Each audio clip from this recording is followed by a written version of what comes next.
अस्सलाम वालेकुम, मैं आपका टीचर खुर्रम शहज़ाद। आप सबका वेलकम है आपके अपने YouTube channel online computer tutor में। आज हम क्विक बुक में अदर चार्ज आइटम लिस्ट में ऐड करना सीखेंगे। अदर चार्ज आइटम क्या होता है, पहले इसको समझ लीजिए।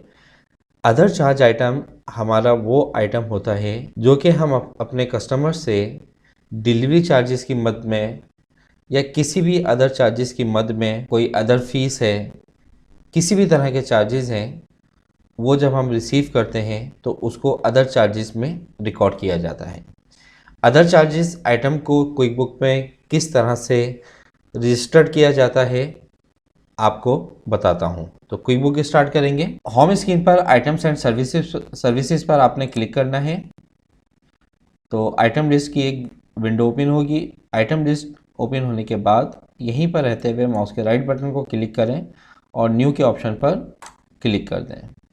यहाँ आपके पास आइटम्स की लिस्ट आ रही है और यहाँ से आपने सेलेक्ट करना है अदर चार्ज आइटम।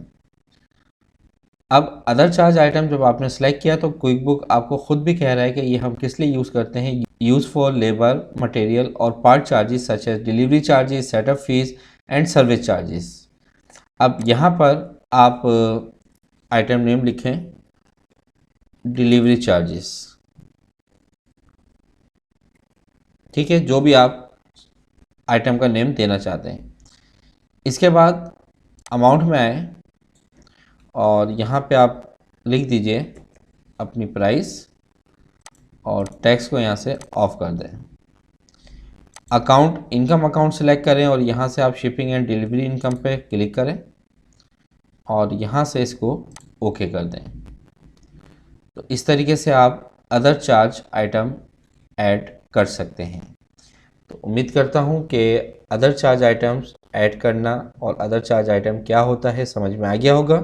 मिलते हैं नेक्स्ट वीडियो में, जब तक के लिए अपना ख्याल रखिएगा। अल्लाह हाफिज़।